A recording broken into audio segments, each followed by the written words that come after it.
So hello guys, स्वागत है एक और नई वीडियो में। इस वीडियो में हम कवर करने वाले हैं डेटा टाइप एंड वेरिएबल। ठीक है, तो डेटा टाइप एंड वेरिएबल क्या होते हैं इस वीडियो में हम आपको कवर करेंगे। सबसे पहले मैं आपको बताऊंगा डेटा टाइप क्या है, फिर उसके बाद बताऊंगा वेरिएबल। ठीक है, तो दोनों को बताने के बाद मैं आपको रफली बताऊंगा वही मैं आपको टर्बो पे भी बताऊंगा। ठीक है, तो सबसे पहले पढ़ते हैं डेटा टाइप क्या है। ठीक है, तो आप देख सकते हैं मैंने यहाँ पे स्क्रीन पर लिख रखे हैं डेटा टाइप। ठीक है, डेटा टाइप हमारे पास इंटीजर वैल्यू जैसे कि नंबर, इंटीजर वैल्यू क्या है जैसे कि 0, 1, 2 से लेके 9 तक, यानी कि इनके बीच में जो भी नंबर, यानी कि जो भी आपके नंबर वैल्यू है, जो न्यूमेरिकल वैल्यू होते हैं उन्हें हम बोलते हैं इंटीजर, यानी कि शॉर्ट में बोलते हैं इंट। ठीक है, पूरा इसका नाम क्या है, इंटीजर, और शॉर्ट में हम इसे बोलते हैं इंट। ठीक है, ध्यान रखना। और जब कोई वैल्यू पॉइंट वैल्यू हो तो उसे हम बोलते हैं फ्लोट वैल्यू। ठीक है, फ्लोट वैल्यू। ठीक है, अब और जब वैल्यू कैरेक्टर में हो तो उसे हम बोलते हैं कैर वैल्यू। ठीक है, जैसे कि ए हुआ, बी हुआ, सी हुआ। ठीक है, तो इस तरीके के जो वेरिएबल जो कैरेक्टर होते हैं उन्हें हम बोलते हैं कैर टाइप की, CHAR। तो इस डेटा टाइप का नाम है CHAR। ठीक है, नेक्स्ट होता है ट्रू या फॉल्स, उसे हम बोलते हैं बूल। ठीक है, बुलियन टाइप का। ठीक है, उसे हम क्या बोलते हैं, बुलियन टाइप का, जैसे ट्रू और फॉल्स। ठीक है, ट्रू या फॉल्स। ठीक है, जब कहीं पे हेलो या एप्पल इस तरीके का लिखा हो, जैसे कि एप्पल, तो इसे हम बोलते हैं स्ट्रिंग टाइप का डेटा टाइप। ठीक है, तो आपको डेटा टाइप की अच्छे से पहचान होनी चाहिए। ठीक है, और इस वीडियो में यदि आपको दिक्कत आती है डेटा टाइप समझने में, तो सबसे पहले आप मेरी सी की, जो मैंने सी में पढ़ाया है वो आप देख सकते हो। ठीक है, क्योंकि यदि आपको सी अच्छे से आता होगा तो आई होप आपको C++ समझने में कोई भी दिक्कत नहीं आएगी। ठीक है, तो ठीक है, क्या है, हमने सबसे पहले क्या बोला, जब भी इंटीजर टाइप का नंबर वैल्यू हो तो वो इंट टाइप का डेटा टाइप होता है। जब फ्लोट वैल्यू हो, यानी कि पॉइंट में वैल्यू हो, तो फ्लोट टाइप की वैल्यू होती है। ठीक है, जब A, B, C, D इस तरीके के कैरेक्टर हो तो वो कैर टाइप का डेटा टाइप होता है। ठीक है, और जब ट्रू या फॉल्स हमारे पास 0 और 1 दो आउटपुट हो तो उस टाइप का डेटा टाइप हमारा बूल नाम का, यानी कि बुलियन टाइप का होता है। ठीक है, और जब इस तरीके का, यानी कि कलेक्शन ऑफ कैरेक्टर हो, तो वो डेटा टाइप होता है स्ट्रिंग टाइप का डेटा टाइप, जैसे कि हेलो हो गया, एप्पल हो गया, बनाना हो गया, यानी कि एक सेंटेंस हो, वो स्ट्रिंग टाइप का होता है। ठीक है, अब यहाँ पे एक चीज लिखी है फ्लोट और डबल, तो दोनों में अंतर क्या है, फ्लोट और डबल दोनों वैल्यू पॉइंट वैल्यू होती है, लेकिन इनका आउटपुट थोड़ा डिफरेंट आता है। ठीक है, तो वो चीज आप यहाँ पे देख सकते हो। जब हम फ्लोट वैल्यू, यानी कि जब हम फ्लोट का डेटा टाइप लेते हैं तो उसका जो डिजिट है, यानी कि ये जो डिजिट है पॉइंट के बाद थोड़ा कम आता है, यानी कि एक्यूरेट इस तरीके का आउटपुट निकल के आता है। ठीक है, ठीक है, क्योंकि ये फ्लोट जो होता है थोड़ा फास्ट, यानी कि कम मेमोरी होती है। नॉर्मल डेसिबल वैल्यू के लिए हम इसका यूज करते हैं, लेकिन हम चाहते हैं ये पूरा का पूरा एक्यूरेट आए, यानी कि जब हम इस तरीके डिफाइन करें तो यहाँ पर डबल यूज कर लेना, तो वो अपना जो आउटपुट है वो एक्यूरेट आ जाएगा। नहीं तो इस तरीके से, यानी कि 6 से 7 डिजिट तक ही आपका आउटपुट आ जाएगा, पॉइंट के बाद ही आएगा। इसलिए हम फ्लोट की जगह डबल का यूज करते हैं। ठीक है, तो इस चीज को आप पढ़ लेना थोड़ा। ठीक है, मैं आगे मूव करता हूँ, आपको रफली बता देता हूँ किस तरीके से ये वर्क करता है। ठीक है, ठीक है, तो ये आप इस चीज को थोड़ा ठीक है, स्क्रीनशॉट लेके इस चीज को आप अच्छे से पढ़ लेना। ये जो लिखा है डबल और 8 बाइट्स क्या होते हैं, ये सब मैं डिस्क्राइब कर चुका हूँ सी प्लेलिस्ट में, यानी कि जो मैंने सी पढ़ाई है वहाँ पे मैं आपको अच्छे से बता चुका हूँ। ठीक है, तो यहाँ पे तो मैं आपको शॉर्ट ही बताऊंगा, क्योंकि डेटा टाइप की आपको पहले से पहचान होनी चाहिए, तभी आपको C++ आएगा। ठीक है, तो अब मेरा सेकंड एजेंडा क्या था, वेरिएबल क्या होते हैं, तो मैं आपको वेरिएबल भी बता देता हूँ।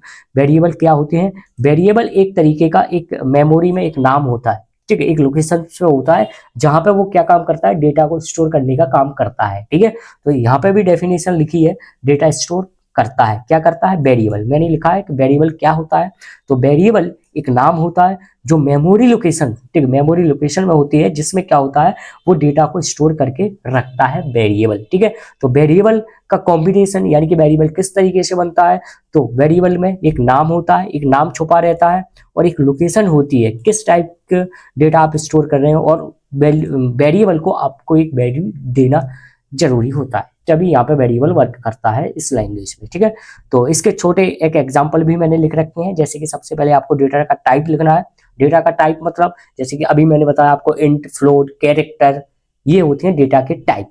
और वेरिएबल का नाम कुछ भी हो सकता है, जैसे कि एज नाम का क्या है अपना, यहाँ पे वेरिएबल है, और इंट क्या है, इंट एक डेटा टाइप है, ये मैंने अभी बताया था आपको ऊपर, अभी मैंने बताया था डेटा टाइप, ठीक है। तो इंट इसी तरीके से मार्क क्या है, वेरिएबल है, फ्लोट क्या है, एक डेटा टाइप है, ग्रेड क्या है, वेरिएबल है, और कैर क्या है, एक डेटा टाइप है, ठीक है। तो इस तरीके से हम डिक्लेयर वगैरह करते हैं, ठीक है। जैसे कि हमने क्या किया, एक एज नाम का एक वेरिएबल लिया और इंट टाइप का डेटा टाइप हमने डिफाइन कर दिया, ठीक है। और एक एज, ठीक है, एज, ये एज लिया था और इसको वैल्यू ये दे दी है, ठीक है। तो काम करता हूँ, मैं आपको रफली बता देता हूँ, उसके बाद मैं आपको टर्बो पे रन करके भी बता देता हूँ, ठीक है। तो मैं सबसे पहले आपको रफली दिखा देता हूँ ताकि आपको अच्छे से समझ आ जाए, ठीक है। तो मैं चलता हूँ रफली तरफ, ठीक है। तो सबसे पहले इसका स्ट्रक्चर किस तरीके का होता है, सबसे पहले हमें 2 हेडर फाइल लगाना कंपलसरी होता है। हैज इंक्लूड आईओ स्ट्रीम, ठीक है, आईओ स्ट्रीम। याद हो यदि आपने सी देखी हो तो उसमें हम आई स्ट्रीम की जगह stdio का यूज करते थे, लेकिन यहाँ पे हमें यूज करना पड़ता है आईओ स्ट्रीम डॉट एच, और नेक्स्ट हेडर फाइल होती है conio डॉट एच, ठीक है। तो इस तरीके की 2 हेडर फाइल, और हमें यूज करना पड़ता है void main, ठीक है, जो कि अपना मेन फंक्शन होता है, ठीक है, ये होता है, ठीक है। ये होता है इस तरीके का स्ट्रक्चर C++ में, ठीक है। सारा का सारा कोड स्टार्ट कर ली और एंड कर ली के बीच में हम पूरा का पूरा कोड को लिखेंगे, जो भी हम पढ़ने वाले हैं इस वीडियो में, ध्यान रखना है, ठीक है। अब हमने सपोज मान के चलो ये 5 वैल्यू है, इसको डिफाइन यानी कि इस वैल्यू को हम यूज कर रहे हैं अपने इस प्रोग्राम में, तो इसको इस तरीके से आप यूज नहीं करोगे। इसके लिए आपको क्या करना पड़ेगा, एक वेरिएबल डिफाइन करना पड़ेगा, और वो वेरिएबल जो भी डिफाइन हो वो किस टाइप का डेटा टाइप है वो भी आपको आइडेंटिटी करना पड़ेगा, ठीक है। कैसे करना पड़ेगा, जो आपकी 5 वैल्यू है ये क्या है, न्यूमेरिकल वैल्यू है, यानी कि नंबर टाइप की वैल्यू। तो वो 5 वैल्यू है वो किस डेटा टाइप में आती है, इंट टाइप में। तो हमने लिया इंट ले लिया, ठीक है, और इस इंट के बाद हमने वेरिएबल का नाम दे दिया, वेरिएबल का नाम दे दिया नेम, ठीक है, नेम, ठीक है, और इसको वैल्यू दे दी 5, ठीक है। तो ये आपका क्या है, ये आपका डेटा टाइप है, ये क्या है आपका वेरिएबल है, और ये क्या है 5 क्या है, ये है आपकी वैल्यू है। तो इस तरीके से हम डिक्लेयर करते हैं स्ट्रक्चर में, ठीक है। ध्यान रखना, देखो कहीं पे इस तरीके का लिखा हो इंट एंड या ये पूरा का पूरा नाम इस तरीके से, तो इस केस को हम बोलते हैं डिक्लेयर करना। क्या बोलते हैं, डिक्लेयर करना, ठीक है, डिक्लेयर, ठीक है, डिक्लेयर करना। किस टाइप का, डेटा टाइप, इंटीजर टाइप का ये हमने डिक्लेयर कर दिया। लेकिन कहीं पे ध्यान रखना, इस तरीके का लिख के आ गया इंट एन इक्वल 5, तो इसे बोलेंगे डिक्लेयर करने के साथ साथ असाइन भी कर दी वैल्यू को, ठीक है। तो क्या बोलेंगे, डिक्लेयर प्लस असाइन, वैल्यू को असाइन कर दिया। लेकिन ठीक है, एक केस ये हो गया, एक केस अपना ये हो गया, लेकिन कहीं पे इस तरीके का लिखा हो कि पहले डिक्लेयर कर दी इस तरीके से और n इक्वल 5, तो इसे बोलेंगे हम डिक्लेयर करना, जो कि मैंने बता दिया, इसे बोलेंगे आप असाइन करना, ठीक है। तो इसे क्या बोलेंगे, डिक्लेयर करना, ठीक है। तो ये तीनों चीज़ों की मतलब आपको एक पहचान होनी चाहिए, वो चीज़ मैंने आपको बता दी है कि किसको क्या बोलेंगे, ठीक है। तो ये है डिक्लेयर करना, इसे बोलते हैं डिक्लेयर साइन करना, और इसे बोलते हैं डिक्लेयर इस चीज़ को करना और साइन इस चीज़ को करना, ठीक है। तो मेन फोकस आपको इस चीज़ पर रखना है। ये तो मैंने आपके लिए एक आइडेंटिटी बता दी है जो कि आपको पता होनी चाहिए कि इसे हम क्या बोलते हैं। जैसे कि मैंने लिया इंट नेम इक्वल 5, ठीक है। इसी तरीके से मैंने एक डेटा टाइप और लिया, फ्लोट में ले लेता हूँ, FLOAT फ्लोट, फ्लोट, ठीक है। वेरिएबल का नाम कुछ भी हो सकता है, वेरिएबल का नाम मैंने p रख दिया और इसको वैल्यू दे दी 7.2। क्यों दे दी, मैंने यूज किस टाइप का डेटा टाइप किया, फ्लोट। तो आप डेटा टाइप तो अच्छे से समझ आने चाहिए, ठीक है। 0 से जो नंबर चलते हैं, जितने भी नंबर होते हैं वो इंटीजर में आते हैं, जो पॉइंट वैल्यू होती है वो फ्लोट में आती है, जो कि मैंने अभी आपको बता रखा है कि डेटा टाइप क्या होते हैं, ठीक है। और आपको डेटा टाइप की अच्छे से पहचान होनी चाहिए, ठीक है। तो अब हम क्या करते हैं, हम इन दोनों का ऐड निकाल लेते हैं। तो इन दोनों का ऐड सपोज कैसे निकालोगे, 5 प्लस 7.2 नहीं करोगे आप, क्या करोगे, वेरिएबल टू वेरिएबल ऐड करोगे, जैसे कि नेम प्लस p, इस तरीके से दोनों का ऐड करोगे, ठीक है। तो इन दोनों का ऐड भी आपको एक तीसरे वेरिएबल के पास रखना पड़ेगा, तो वो भी आप इस तरीके से डिफाइन कर सकते हो, मीनिंगफुल कर सकते हो। जैसे कि मैंने यहाँ पे सम इक्वल ले लिया, आप s भी ले सकते हो, ठीक है, इस तरीके से। अब इसका आउटपुट, यानी कि इसका आउटपुट यदि आपको देखना हो, यानी कि टर्मिनल पे रन करना हो, तो किस तरीके से देखोगे। तो याद हो आप सी यदि पढ़ते हो तो उसमें हम printf का यूज करते थे, लेकिन हम C++ में COUT का इस तरीके से यूज करते हैं और उस वेरिएबल का नाम लिख देते हैं इस तरीके से सम, और यहाँ पे सेमीकोलन, ठीक है। जब हम इसको रन करेंगे तो क्या होगा, इन दोनों का ऐड होगा, इन दोनों का क्या होगा, ऐड होगा, ऐड क्या होगा देख लेते हैं रफली 7.2 और 5, ठीक है। क्या आउटपुट आना चाहिए, ये आउटपुट आना चाहिए, ठीक है, ये आउटपुट आना चाहिए, लेकिन ये नहीं आएगा। क्यों नहीं आएगा, क्योंकि इनका जो वेरिएबल है यानी कि जो सम किस टाइप का है, इंट टाइप का है, इंट टाइप का है, तो आउटपुट इंट में ये वैल्यू आएगी, ना कि ये, ठीक है। यदि इस टाइप की वैल्यू लेनी है तो आपको इंट की जगह, यहाँ पे इंट की जगह रिप्लेस कर देना और फ्लोट वैल्यू डाल देना, ठीक है। क्या डाल देना, फ्लोट वैल्यू, तो आपका आउटपुट ये वाला निकल के आएगा, क्योंकि फ्लोट में यदि इंट यूज करोगे तो ये वाला निकल के आएगा, फ्लोट यूज करोगे तो इस पॉइंट में ये वाला आउटपुट निकल के आएगा, ठीक है। तो इस तरीके से हमारे डेटा टाइप वर्क करते हैं, ठीक है। तो आई होप आपको ये चीज अच्छे से क्लियर हो चुकी होगी कि डेटा टाइप क्या है और वेरिएबल क्या है, ठीक है। तो ये डेटा टाइप होता है, ये वेरिएबल होते हैं और ये वैल्यू होती हैं। ध्यान रखना, ये डेटा टाइप होते हैं, ये वेरिएबल होते हैं, ये वैल्यू होती हैं, ठीक है। और जब भी हम इन दोनों का ऐड निकालते हैं तो वैल्यू ऐड नहीं करते हैं, वेरिएबल टू वेरिएबल ऐड किया जाता है। जैसे वेरिएबल नेम प्लस पी, इन दोनों का जितना भी ऐड हो वो एस यानी कि सम नाम के वेरिएबल को दे दो। अब एक चीज और याद रखना, जब भी आप वेरिएबल को डिफाइन करो या वेरिएबल बनाओ, वो क्या होने चाहिए, एक मीनिंगफुल नेम होने चाहिए। मीनिंगफुल नेम से मेरा मतलब है इन दोनों का क्या कर रहे हैं, ऐड कर रहे हैं, तो यहाँ पे सम दे दो आप, ठीक है, या एस दे दो या टोटल दे दो। इस तरीके से आप वेरिएबल डिक्लेयर कर देना। ऐसा मत करना यहाँ पे इन दोनों का ऐड कर रहे हो और यहाँ पे आप क्या लिख दो, सम की जगह डिवीजन लिख दो, इस तरीके से डिवीजन, तो ये मीनिंगफुल नेम नहीं है, ठीक है। तो जब भी आप ठीक वेरिएबल बनाओ तो मीनिंगफुल नेम बनाया करो, ठीक है, ध्यान रखना। एक एग्जांपल और लेते हैं, जिसमें हम क्या करते हैं, 5 नंबर का टोटल निकालते हैं और एवरेज भी निकालते हैं, ठीक है। तो ध्यान रखो, मैं अब इसे रिमूव कर रहा हूँ, ये दो चीज तो लगाना कंपलसरी है, मैं यहाँ से स्टार्ट कर रहा हूँ, ठीक है। ध्यान रखना, ये चीज क्या है, कंपलसरी है अपने प्रोग्राम में लगाना।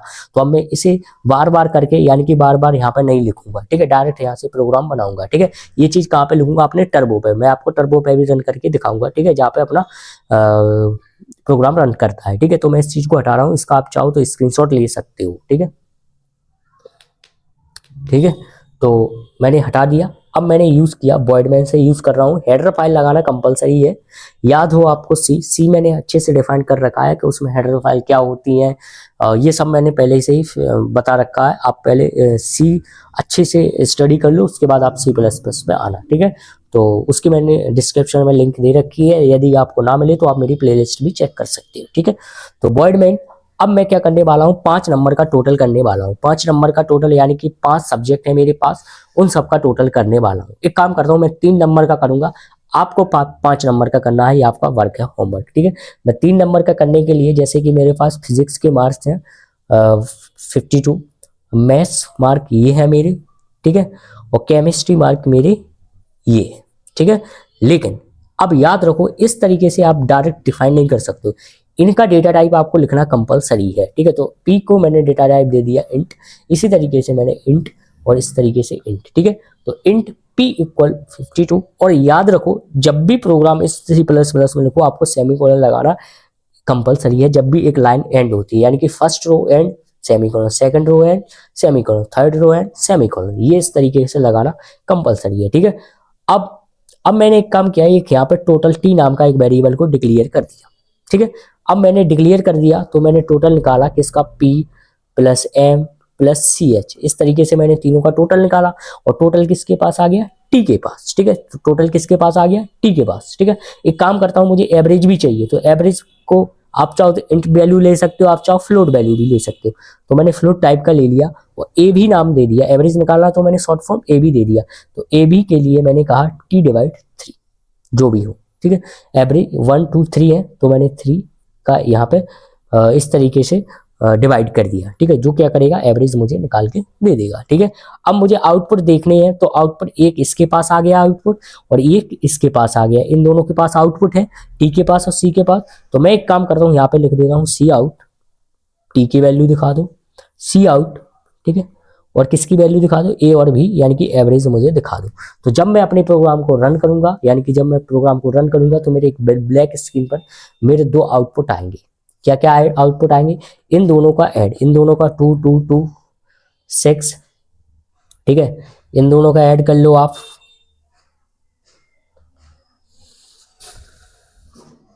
ठीक है, ये इस तरीके का, ये वाला फर्स्ट आउटपुट आपको दे देगा, ठीक है। और ये क्या करेगा, ये डिवाइड करके दे देगा, जो भी आपका डिवाइड निकलेगा इन तीनों का, ठीक है, क्या निकलेगा, ठीक है, यानी कि ऐसा कुछ पॉइंट में वैल्यू कुछ आएगी, ठीक है। तो इस तरीके से ये कैलकुलेशन करेगा, ठीक है। तो आई होप आपको ये चीज़ अच्छे से समझ आ चुकी होगी, ठीक है। मैं आपको इस टर्बो पे रन करके दिखा देता हूँ। ओके गाइस, तो आपको ये रफली मेरा आपको अच्छे से समझ आ चुका होगा, ठीक है। तो मैं एक काम करता हूँ, ये जो मैंने रफली बताया ये मैं आपको टर्बो पे भी बता देता हूँ, ठीक है। तो मैं अपना टर्बो ओपन कर लेता हूँ।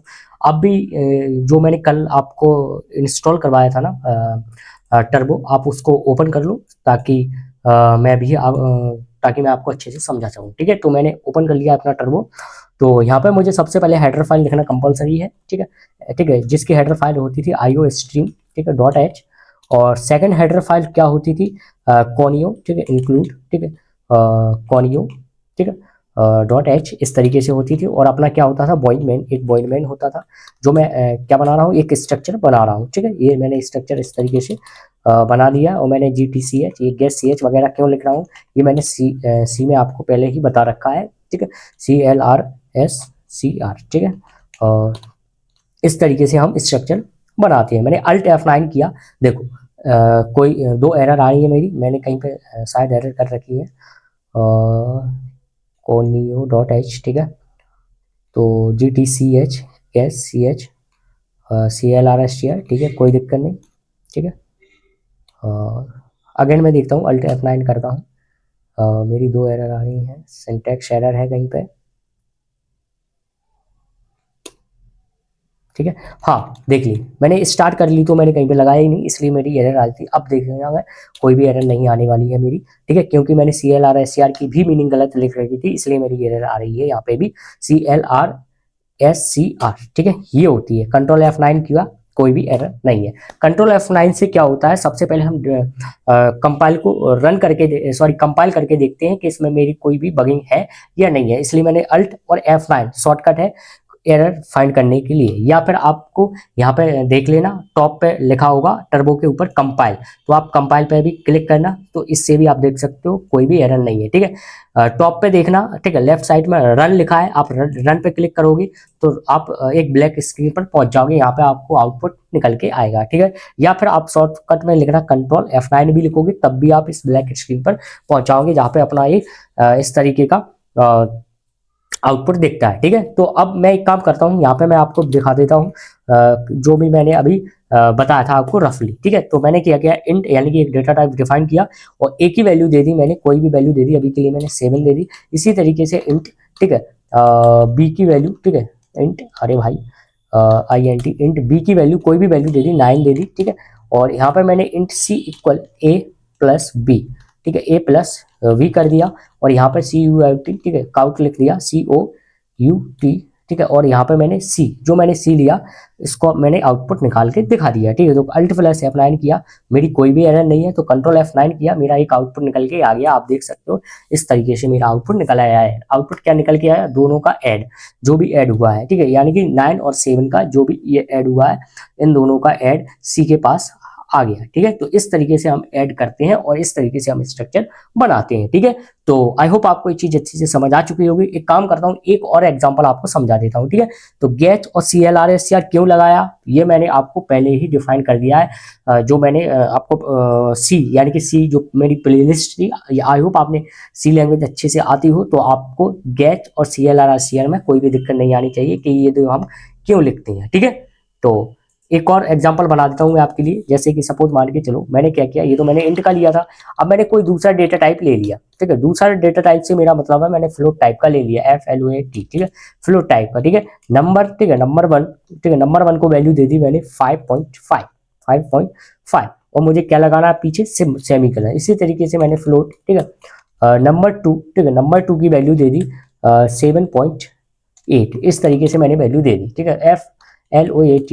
अब मैं क्या कर रहा हूँ, नंबर 1 और नंबर 2 का ऐड निकाल रहा हूँ। तो ऐड के लिए आप चाहो तो टोटल नाम का वेरिएबल ले सकते हो, या आप टी भी ले सकते हो, यानी कि एक मीनिंगफुल नेम लेना आपको कंपलसरी है वेरिएबल में, जो कि मैंने आपको पहले भी बता रखा है, ठीक है। तो नंबर 1, ठीक है, प्लस नंबर 2, इस तरीके से मैंने ऐड कर दिया, ठीक है। तो नंबर 1 और नंबर 2 यानी कि दो ये हमारे वेरिएबल हैं, ये है वेरिएबल, इन दोनों का ऐड किया और टी नाम के वेरिएबल को हमने ऐड करके स्टोर करके दे दिया कि भैया आप संभालो इससे, ठीक है। और फिर मैंने कहा कि अब मुझे आउटपुट देखना है, यदि डायरेक्ट मैंने कंट्रोल F9 किया, कोई भी आउटपुट नहीं आएगा। क्यों नहीं आएगा?